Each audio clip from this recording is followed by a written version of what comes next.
జాతీయవాద జర్నలిజానికి అసలైన వేదిక నేషనలిస్ట్ హబ్ ని సబ్స్క్రైబ్ చేసుకోండి. నోటిఫికేషన్స్ కోసం బెల్ ఐకాన్ పై క్లిక్ చేయండి. లీడర్లను పిలిస్తే మళ్ళీ విలువకుండా లొల్లి చేస్తున్నారు. ఇకపోతే రజాకర్ సినిమా నిజంగానే తెలంగాణ చరిత్రకు అద్దం పట్టేది.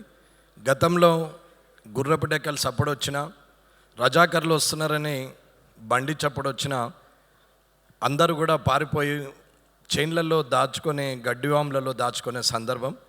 ఇంట్లో ఉన్నటువంటి ఆడవాళ్లకు రక్షణ లేదు, బయటకు వెళ్ళిన మగవాళ్లకు రక్షణ లేదు.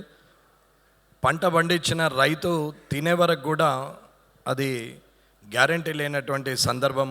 పుట్టాం కాబట్టి బతకాలి, చచ్చే వరకు ఉండాలి అనే పరిస్థితిలో ఆ కాసిం రజ్వీ చేసినటువంటి అరాచకాలకు దర్పణమే ఈ రజాకర్.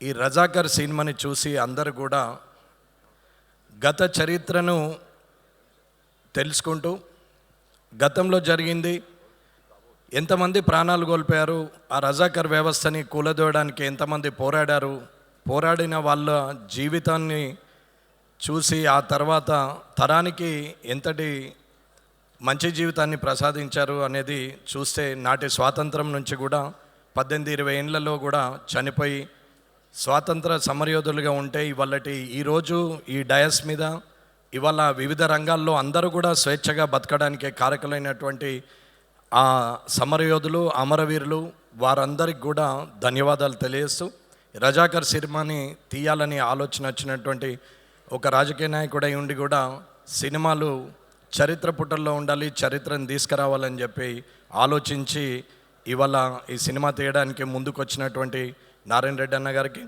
అలాగే సినిమా అనేది అతి తక్కువ ఖర్చులో ఎక్కువ సంతోషాన్ని ఇచ్చేది, అతి తక్కువ ఖర్చులో 10 మందికి అందుబాటులోకి వచ్చేటువంటి సినిమా రంగంలో లక్షలాది మంది ఆధారపడి ఉంటారు. ఒక్క సినిమా వెనకాల ఎన్నో వందల కుటుంబాలు బతికే పరిస్థితి ఉంటుంది. కాబట్టి ఇటువంటి చరిత్ర ఉన్నటువంటి సినిమాలు, ఇటువంటి గతాన్ని మనకి స్ఫురణకు తెచ్చే సినిమాల్ని ఖచ్చితంగా అందరూ చూడాలని కోరుకుంటూ, సినిమా భవిష్యత్తును చూపెడుతుంది, సినిమా గతాన్ని తిరిగి మనకు చూపెడుతుంది, వర్తమానంలో మనం ఎలా ఉండాలనేది చూపిస్తుంది. సినిమా ఖచ్చితంగా మార్గదర్శకంగా ఉంటుంది. ప్రతి సినిమాలో పరమార్థం ఖచ్చితంగా ఉంటుంది. ఏ సినిమా అయినా ప్రతిదీ ఒక ఆనందాన్ని ఇస్తుంది కాదు, అందులో సూక్ష్మంగా చూస్తే మనకు సందేశాన్ని కూడా ఇస్తుంది. సందేశం ఇవన్నీ సినిమాలు ఏం లేవు. మా భూమి సినిమా నరసింహరావు గారు తీశారు. అప్పటి నుంచైనా ఇవాళ ఒరే రిక్షా సినిమా కావచ్చు, లేకపోతే చీమల దండు కావచ్చు, అలాంటి సినిమాలు కూడా ఇచ్చినటువంటి వారు ఉన్నారు. రేపటి పౌరులు సినిమా తీసిన టి కృష్ణ గారు కానీ, అలాగే కళాత్మకంగా తీసినటువంటి శంకరాభరణం సినిమా కావచ్చు, అలాగే దేవతల సినిమాలు తీసినటువంటి నాటి యుగ పురుషుడు ఎన్టీ రామారావు కావచ్చు, భవిష్యత్తుని చూపించినటువంటి జేమ్స్ బాండ్ మూవీలు తీసిన సూపర్ స్టార్ కృష్ణ గారు కావచ్చు, అలాగే అప్పుడు రైలంగి నుంచి మొదలు పెడితే ఇప్పటి బ్రహ్మానందం గారి వరకు కూడా ఇలాంటి ఆనందాన్ని కూడా ఇవ్వగలిగి ఈ కళమ్మ తల్లి బిడ్డలైనటువంటి వీళ్ళందరికీ కూడా నిజంగా ప్రజలందరూ కూడా వారికి ధన్యవాదాలు తెలపాల్సిందే. అలాగే ఇక్కడ ఉన్నటువంటి ఏదైనా సరే, ఏ వ్యవస్థ అయినా సరే, అప్పుడైనా సరే, ఇప్పుడైనా సరే, భవిష్యత్తులో అయినా సరే, ఒక వ్యవస్థలో న్యాయం జరగనప్పుడు దానికి సమాంతర వ్యవస్థనే విప్లవంగా మారుతుంది. ఎదురు తిరుగుతారు, ఖచ్చితంగా యుద్ధం వాతావరణం మొదలవుతుంది. న్యాయం జరగనప్పుడే అక్కడ సమాంతర వ్యవస్థ వస్తుంది. కాబట్టి దాని పేరే విప్లవం అనుకుంటారు. దాని విషయంలో ఒక్కొక్కరు ఒక్కొక్క రకంగా అనుకున్న, జరగాల్సిన న్యాయం జరగనప్పుడే, దానికి సరైన శిక్ష, అన్యాయానికి సరైన శిక్ష పడినప్పుడే ఆ సమాంతర వ్యవస్థ ఉద్భవిస్తుంది. దానికి ఏవైనా కారణాలు కావచ్చు. ఈ రజాకర్లో కూడా అలాంటి పరిస్థితులు వచ్చి ఎన్నో సంవత్సరాలు ఇబ్బందులు పడ్డటువంటి ఈ హైదరాబాద్ సంస్థానం, అంటే బీదర్ నుంచి మొదలు పెడితే ఔరంగాబాద్ వరకు, బళ్ళారి నుంచి మొదలు పెడితే ప్రతి దగ్గర కూడా ఈ రజాకర్ వ్యవస్థలో మనకు ఇప్పటికీ వారి కుటుంబాలు కానీ, వారి గోడలు కానీ కనపడతా ఉంటాయి.